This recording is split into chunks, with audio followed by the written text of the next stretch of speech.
And now Tim Carlin from University of New Hampshire will tell us a little bit more insight on how a SIPv6 program can be used by us as members of IMTC. Tim oversees the University of New Hampshire's InterOperability laboratory. He has a lot of experience in all kind of security areas like IKE v2. He has been involved. IP security, he's expert in all those kind of areas and very senior person. So please go ahead.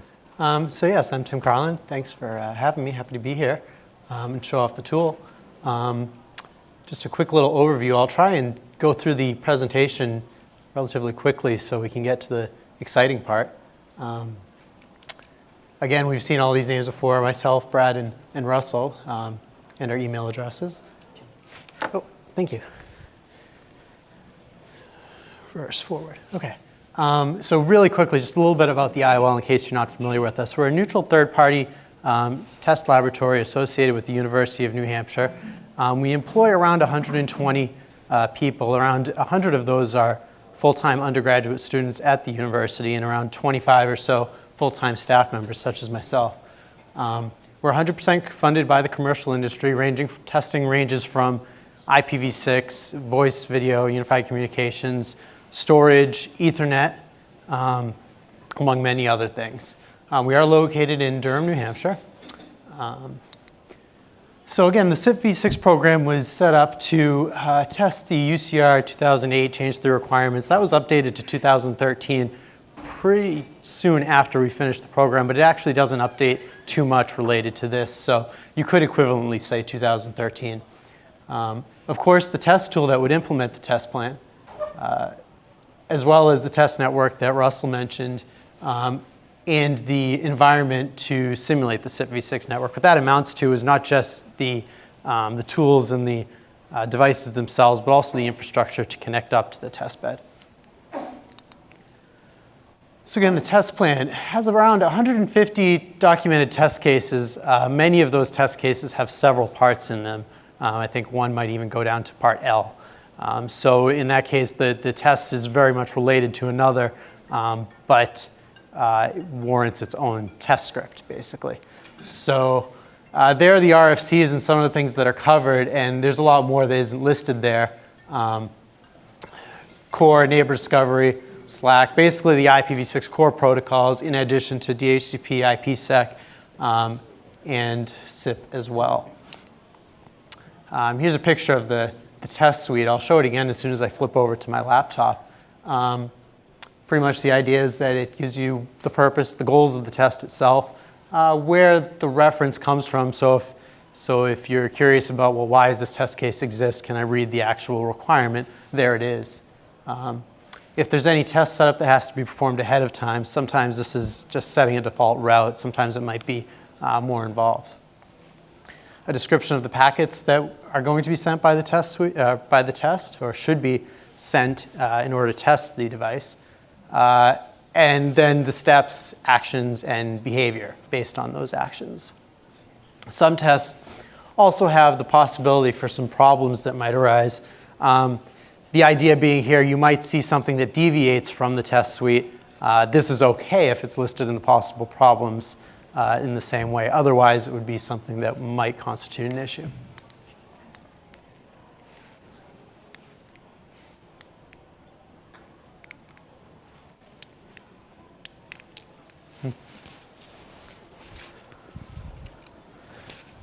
Again, about the InterOperability test environment. It's hosted in Durham. The idea here is to provide a space that you can pretty much do what you want. If you wanted to go ahead and use the test tool and test in a sort of a rigid framework, that's definitely an option. Otherwise, we want to provide a space where devices can coexist from multiple vendors and run test cases that are interesting. Those might follow the test plan. They might follow something different. They might be maybe more involved or involved even in several devices. That's all a possibility. It's pretty much driven by you. So if there's something you'd want to play with and try out, by all means, get in touch with me and we'll see what we can do to set it up.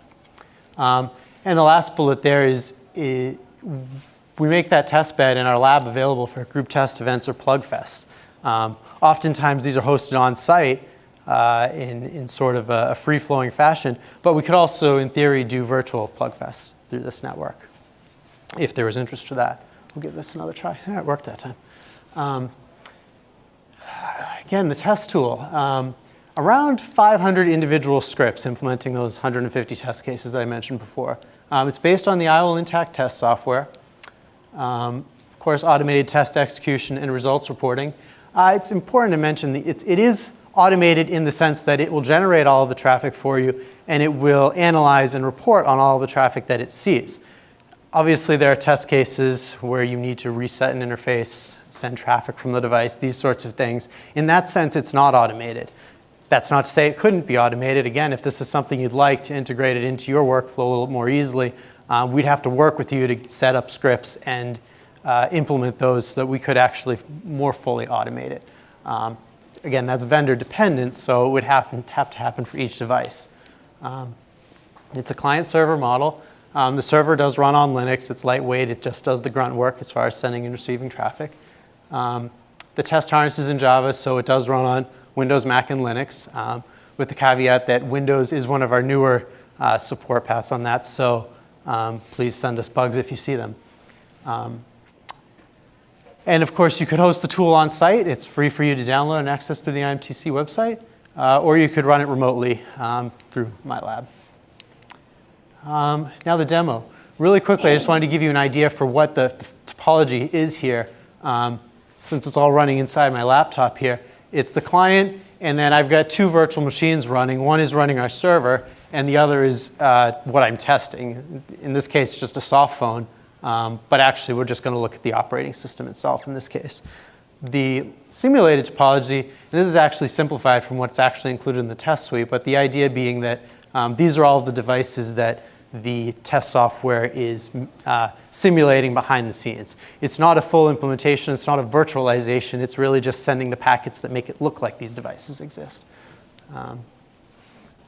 So with that, I push this button.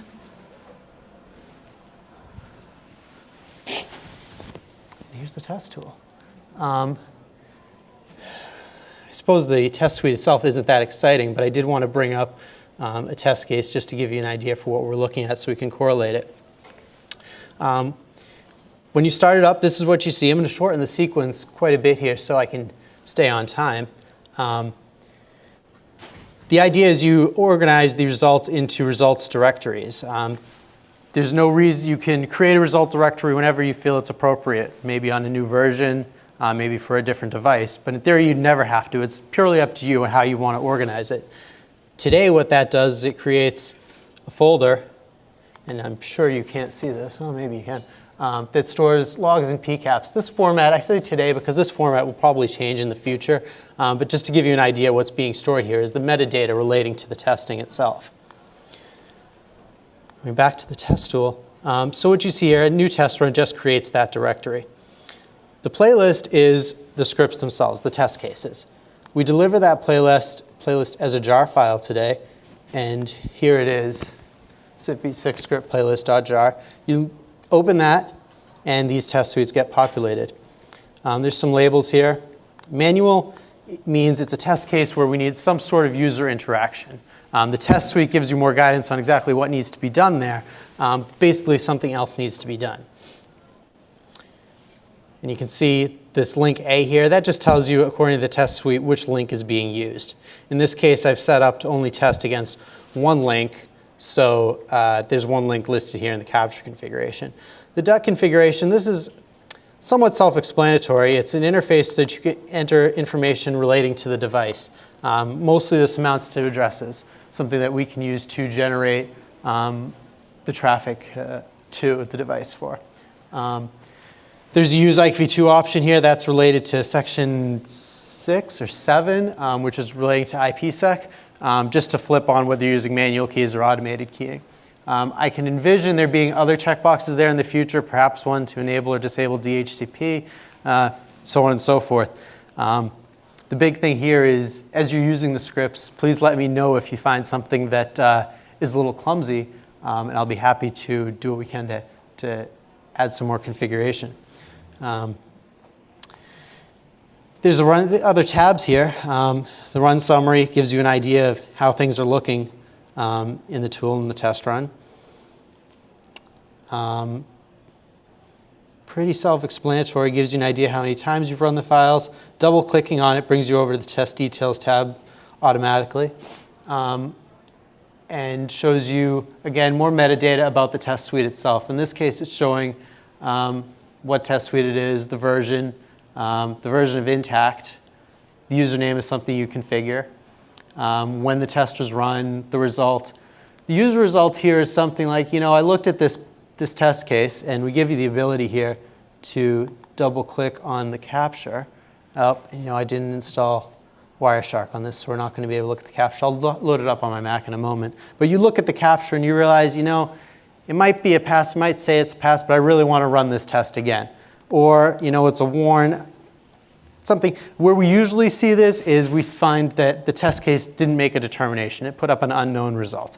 In that case, you'd put up maybe your own fail, and it would indicate that in the user result. So it's what the test tool thought and then what you actually thought as the user.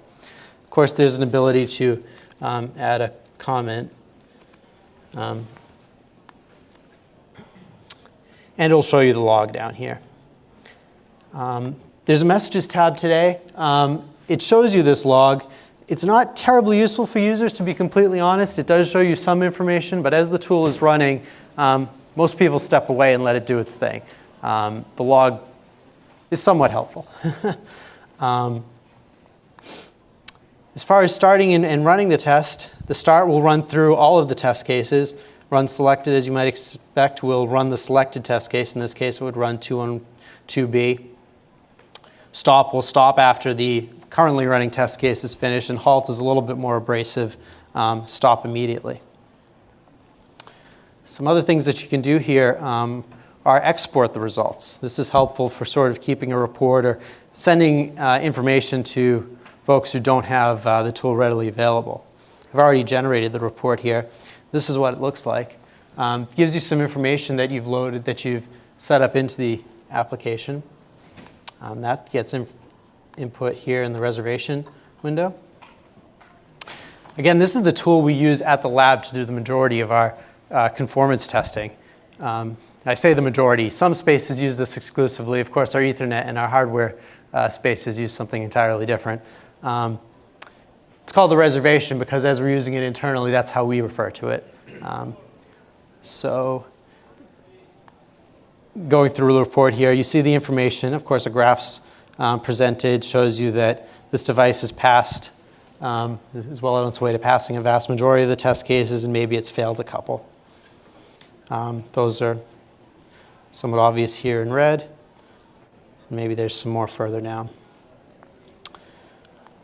So there are some other things we can do here. I highlighted a test case further down here. There's one. Just tell me to click on it later. You can deselect that. What I haven't shown yet is just the server. Not terribly exciting. Here it is running on my VM. Has a few options for it. Most of these you won't hopefully ever need to use. One that might be interesting is the -D option, and that just puts it in the background. So you can close the window and forget about it, never have to look at it again. The only other one that might be interesting is the port option. If you didn't want to run on the default port, you could set it up to run on a different one. That's helpful if maybe multiple people are trying to test on the same server.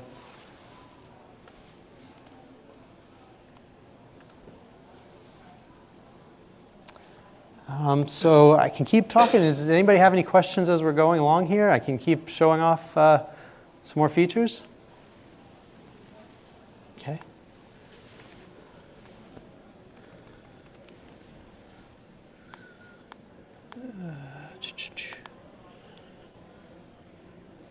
Did want to show you how the. So here's the test run window in action here, and this is just to sort of help switch between and organize what you're looking at here.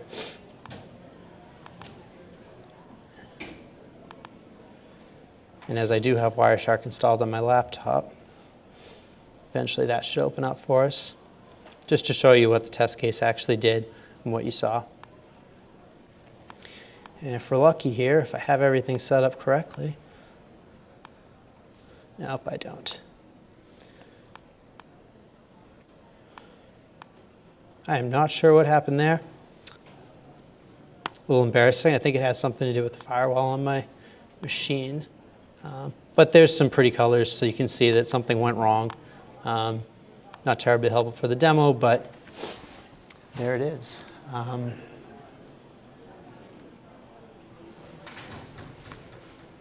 It's a question. I wonder, is the documentation pretty good on it for your rig? Yeah. Yeah, I can definitely go through the documentation that we've put together. Oh, that brings up one thing too.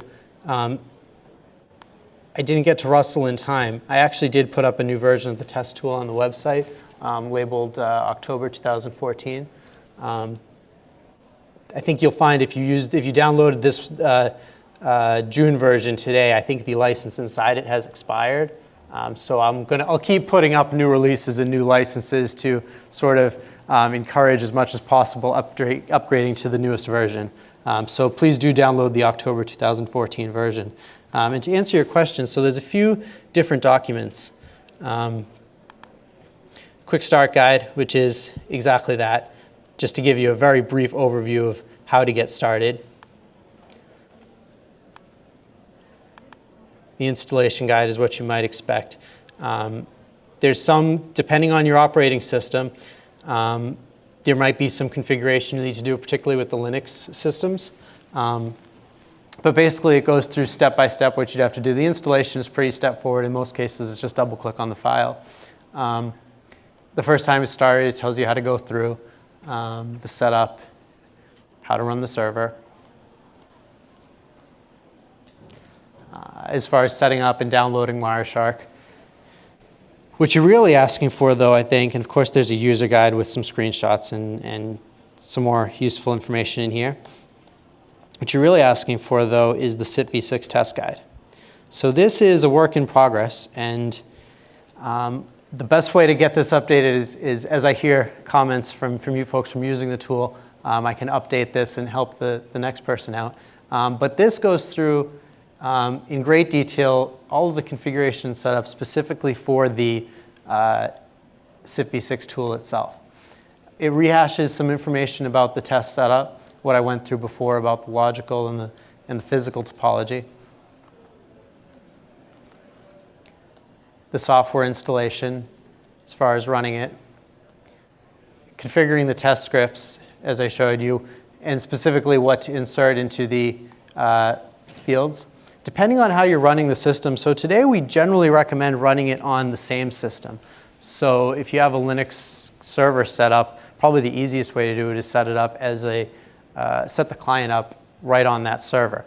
That keeps things running in an isolated on the same environment, just until you get things going. And then it's just a TCP connection, so separating it out and running it remotely from your workstation is a possibility too. So that's why it says just localhost there. Again, it goes through the configuration GUIs again, talks about the result files, and one of the comments we already received was just to give some more information on what each of the results files is used for. And it does just that here, talking about the different XML files, the license files, and the logs.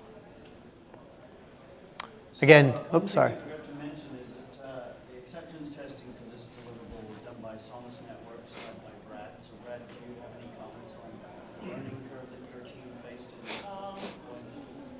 The one team that's actually gone through the testing, they took the documents, they're software developers and they're test engineers by nature. Took the documentation, got the thing up and running. I mean, they had a couple of issues that Tim worked through with them.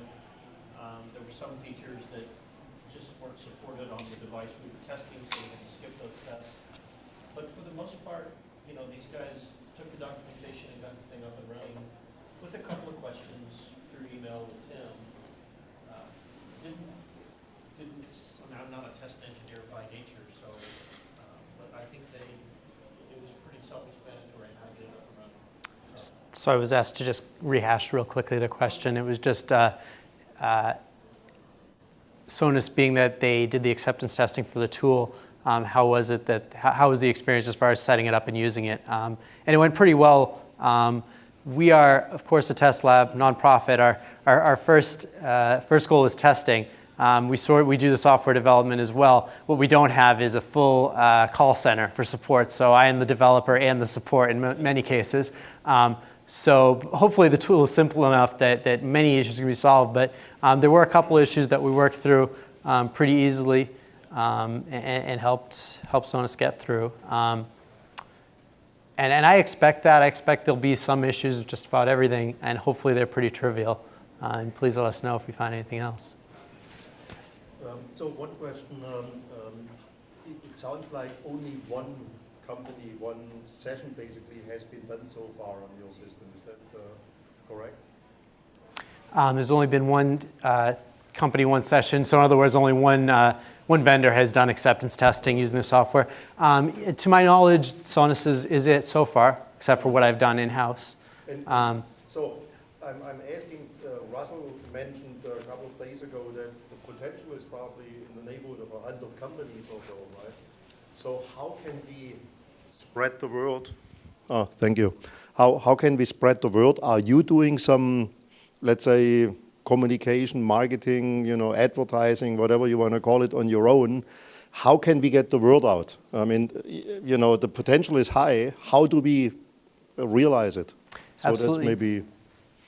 So that's what I'm doing now. I mentioned in my talk that I'm working with a marketing working group, and we're going to do some material that we've already got the base information for. We're going to get that on the website, but not everybody looks at the website. We know that. So we're also going to do some outreach through social media, and those guys are great at that. LinkedIn is probably going to be, I think, the most productive forum. So if we put that material out there on LinkedIn, and then I get Brad to click on it, then all his contacts will see it, and then it'll just ripple outwards. That's the initial approach to getting the word out. We're going to obviously monitor that and see how successful we are, and if it doesn't work, then we'll think of something else. But we've got a plan for that. Yeah, we're in the process of launching a new website as well. So we are at iol.unh.edu, and yes, we're working with. We're always looking to market and put the word out there. I think this was our first step to try to get that word out. And Russell's efforts as well. So I don't think that there's a concentrated effort yet from our side, but it's sort of in concert with what Russell's doing and what we're doing on the website and getting the word out that way. So this thing you mentioned about you've done some internal validations for the 150 test cases that we have today. So my assumption is that Sonus has already executed all the 150 tests as part of the acceptance. There were a few that didn't apply. Okay. And is there a list of vendors that you publish that you've done your internal validation based on, or we can make an assumption that all these are valid test cases and they're going to work? That's a really good point. I have not actually published the results from my internal validation and my own testing. You wouldn't find any vendors. I'd be happy to run run a validation test on a vendor or two. This would just be with my own soft phone or something here on the OS. But I can actually publish those results just to give you a baseline, something to look at. Okay. I think that would be helpful. Thank you. Yeah, we actually spent a couple of months with the acceptance testing of the test plan, and we went backwards and forwards and had a whole spreadsheet full of issues and things we were tracking. So it is based on a DoD document that we don't own, and the test cases are an exercise of a given requirement in the DoD document. We eyeballed them as best we could, but you are at liberty to also send us comments if you think there's anything missing, misrepresented, so on and so forth. Please do. Please do. Some more questions? So I think very interesting. The questions show it's an interesting tool for the whole IMTC, and I think probably people can contact you if they want to know more, and probably at the HE webpage you can get some more information. So now we are going to a different topic. Thank you, Tim.